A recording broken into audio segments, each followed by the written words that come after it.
everyone. It's me, Bijal. I am back from being on vacation for a week. Well, not a full week, but I was at a water park with my kids outside of Austin, and it was fantastic. It was just nice to go to an indoor water park and have lots of areas where they felt safe. And I had some time to reflect on the business, make some hard decisions, but good decisions, and get ramped up and hyped up for quarter two. So April is here, and I love the month of April because it's my birthday. So I've always loved April, but I also love the start of quarters. I think it's really fun to set out your goals in that kind of quarter-like format. So let me know if you are here. Where are you from? Let me know what's up. I'm gonna turn it on here. I noticed that in Facebook the comments aren't coming through. Hey Angela, what's up, girl? Hi Ananya, nice to see you. Okay, cool. Where do you live, Angela? Give me a little droppity drop. Oh, yay, I'm seeing comments. Cool. Okay, let me know where you guys are from. So I have so much freshness for you guys. In taking the week off, hi, Ananya, you're from DC? I used to live there. I was there for 4 years with my husband. Absolutely love DC. Such a cool city. We're in Houston now and have been here for a while. So, okay, so let's see. The culture code. So culture has been coming up a lot in conversations with my clients. Oh, Angela, you're from New Zealand. I love that. That's where we went on our honeymoon. It's now been like 11 years. It's the most fantastic place on earth. Absolutely love it. So let's talk about culture. Let's talk about your company. So what kind of culture are you creating? So there's a lot of conversations, and it's a confusing topic. And the reason is culture is not 2 + 2 = 4. Culture is more like 2 + 2 = 5 - 1. And the thing that's really interesting about culture is it sets up the energy, the tone, and even who and what you attract into your company, into your space. So Ananya, Angela, other people watching, drop me a few words. Like, what do you think? Or if it's a sentence, it's easier. What's your current culture? How would you describe to me what your current culture of what your business is? And so a lot of people get hung up on this concept. So what do you do when you get hung up on a concept? You avoid, you take a U-turn, you find something else to do that's practical and easier, like 2 + 2 = 4. You go back to that tactical strategy. And what we do within brand strategy, which I hope you don't mind me sharing, but I've had a lot of people confused on what we actually do. So I'm actually going to talk about it instead of talking about everything else, I feel like, since I talk to brand strategy with my clients. So culture is how people feel when they're in the presence of your company, what they can expect with people they meet in your company. Are you the kind of company, for example, do you guys joke around a lot? Are you guys witty and kind of like smack talking back and forth? Are you guys the heart-centered, like we care about you, we love you, we say I love you to each other as employees and boss doesn't even exist. Like, we're all together in this, in weaving this thing together. Are we in a culture where everything we do is value focused on giving back to others? So we might be building an empire here. We're going to get to $1 billion in revenue and then more. But our whole plan is like to help feed hungry children in Africa and build schools in India and like help America out with our hungry kids here. Are you so super focused on that? So let me know what your mission is. Give me some words so I can like run with that. So you're saying mission, Ananya saying mission-centric, engaged, and integrity.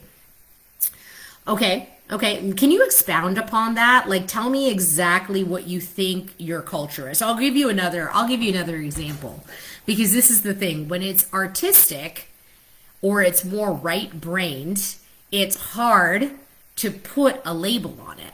It's hard to know what is special about you unless you can compare and contrast against what you're not.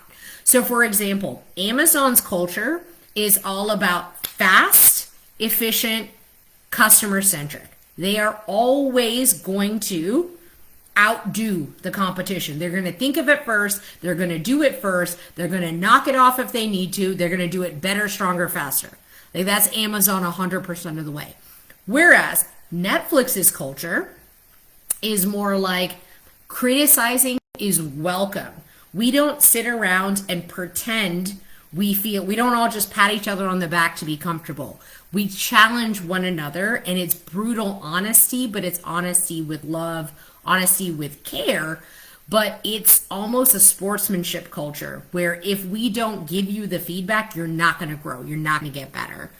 Let me know if that makes sense. So Angela's saying core beliefs are fast value service. So, I mean, you might even be, it's kind of exactly what I said with Amazon. That's one of the things. So when you're looking at a fast results, since that is a more common kind of outcome, a differentiator, you're going to want to pair that, Angela, with something else. So if it's fast results, but with the best quality, fast results with the least amount of headache on you. And I know what you do, Angela, so it helps a little bit with you being a funnel hacker or funnel builder, whichever terms you like to use. I don't know the term as well. But you want to give something else that's different. Straightforward funnels. You're the only funnel you ever need. Like something like that to push it next to what fast results are.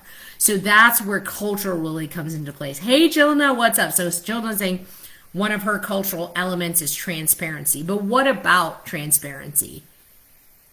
So you see what I'm saying? We're going to take these core values, which a lot of you guys are naming off. It's easier. Great start. So one of Launch's core values is authenticity.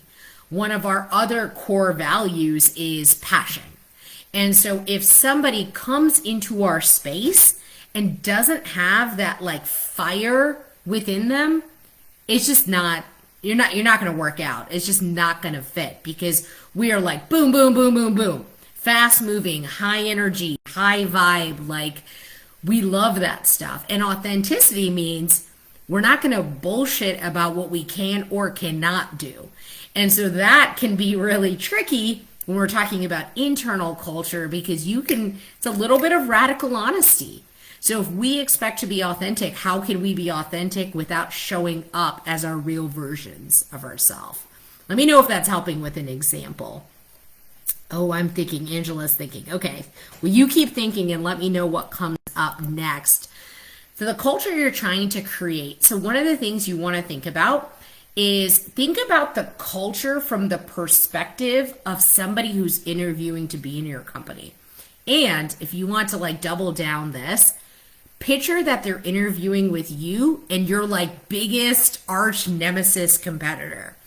You may not have one, you may not work like that, but if you do, this is really helpful. So if you can imagine, hey, they're going to either work for me or they're going to come work for this person. They're going to go work for that, but they're going to take that offer. That really, having something to push against will make you stand firm in exactly who you are and what your company is. And so as we've been developing with our clients as they grow, so after you hit the 10K months, guys, after you hit 20K months, you really, when you're getting to 50K months, y'all, you need a team. Like if you don't have a team, you're going to break over and fall. Like it's going to hurt. It's going to be painful. Client fulfillment will slip. Your sales will slip. You got to bring a team on. It doesn't have to be a full-time employee with benefits, but you have to bring on contractors. You have to bring on salespeople. You have to do these different pieces of business to scale, even from that 30 mark to 50 mark, depending on what you're doing, you need people. And so in order for you to need people and not hate your life as a CEO and business owner, because then after hiring those people, you're doing their job or they're a horrible fit, or culturally they don't work with you, or you don't even like being on calls with them, but you're just kind of denying it. You hired them, but you are paying them and then you're doing the work. I know so many people who do that. So many. Hey, George, what's up? My brother, George Johnson. What is going on? Detail. Jilna saying detail. Transparency and detail. That's interesting. I'd love more color around that, Jilna. Like put it in a phrase format. So when you're looking at this, some people have the culture of we're going to be the best, right? That's a common culture. You've heard that a ton. Now, hear it this way. Listen up. Listen for this. We're going to be the best and we're going to beat out all of our competition till we're the only name people can think of. That's one type of competitor. Here's a second type of competitor. We're going to be the best. We're going to do that by training up our people to be the absolute best they can be, and then they'll serve our clients accordingly. Do you guys see that nuanced difference?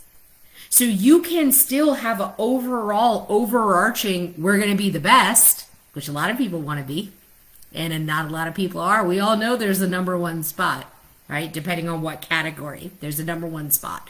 But everyone, a lot of people do say that. We're going to be the best in class. We're going to be world class. We say that. And I believe it through and through. But with that being said, there's still more color. There's more nuance that you've got to have clarity on as a business owner. So as a CEO, when you get clarity around who you're actually going to be, you start to attract people to you who want that same thing. They want that same sauce. They want to be in your environment. So you're actually more creating your clients, not getting them. Not getting them. You're literally creating them because you're putting out this vibrational kind of energy. You're sending out this messaging, these words, the way you show up. Have you ever noticed a person who comes into the room who lights up the room? Why is that? We don't fully understand, but there's always that person. Everyone knows them, everyone loves them, everyone likes them, you know what I mean? Like, how do they do that? And it's they embody a certain culture where that high vibration, bringing the light, being the like life of the party or whatever you want to call it is within their code. It's within their culture code. So when you look at this in a different way, let me know if this is making sense because I can dig into it a little bit deeper, but I want to give you something. What's up, Ryan? What's going on, buddy? We're supposed to be meeting, Ryan, so I should get off of here. I'm going to get off of here soon. Thanks, George. George says you're so talented. George is my big brother from a company that we worked at together. So listen, so how your brand is viewed internally, this is, I almost think, the more important one. It's how do your employees view it? How do your contractors who work for you? How do your clients view it? And most importantly, how do you view your own brand? This is where you can find that like stickiness, the muck of being unclear or like, we kind of know who we are. I get that a lot. We kind of, I mean, we have a general sense. I always laugh. I'm like, you're not here to like convince me you have a general sense. You're here to get crystal clear clarity on who you are and what your culture is so you can go out into the world with that kind of laser focused energy. You know you're missing something there. It's hard for any of us. You've got some blinders on. So write that out. Ask that question to yourself. These three questions you can just write out, honestly. I recommend writing it out. Take 5-10 minutes. Just see what comes up. Do it as a part of your journal exercise. I promise it will help to bring something to light that wasn't there before. And the very third thing is, how is your brand viewed externally? What does your market say? What does your prospects think? What do your onlookers, like people who are kind of just like watching and waiting in the woodworks, never say anything, never comment, never like anything, but they're watching you. They know what's up. And believe it or not, your competitors. Once you get out onto the scene more, your competitors are watching you. They're taking notes. They know who's up and coming. They know who's infringing on their space. They've got people hired to do that. And when you get really big, you'll hire people to go through your competitors' programs and they will do the same to you. But that's not a big deal. I'm one of abundance mindset. So one of our cultural things is abundance. I'm not afraid. I am not fearful. I don't have scarcity mindset. I'm like, let go, kill it. And part of that reasoning, I don't think I was always built like this. I would say that I was like okay with risk.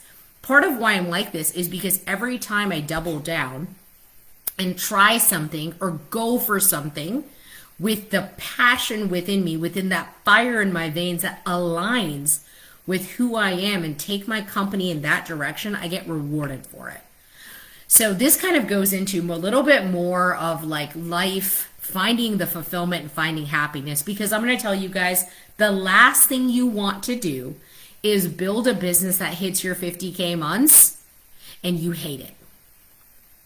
You can't stand it. You don't want to fulfill with your clients anymore. You're not even happy inside. It happens all the time. So if you can circumvent these errors other people make, you will not only get to those 50K months, but you'll also be more fulfilled as you're getting there. And I'm telling you, one of the keys to unlock that success is the culture code. Taking the time to stop, define it, embrace what it is, and then go out and speak the gospel to everyone and anyone you know.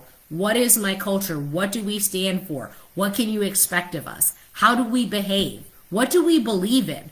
What do we think of community, society, the world, people? How do we give back? All of those social causes, age, sex, race, any of that stuff can be somewhat a part of your culture. Are you really into diversity and inclusion? Or are you just saying you are? Let me tell you, this new market is completely savvy. They know the difference. Are you just preaching, oh yeah, we have somebody who manages our D&I hiring. Okay, they do, but is anybody of colored background or different sexual preference, are they actually in a higher up position? Are they on your board of directors? Are they in a C-suite position that isn't HR? Like, do you have that? So until people see you operating with the ethos and following through on your words with the action you claimed, they'll know you're incongruent. And the worst thing about this all, if you're incongruent and you project that, that's exactly who you get right back.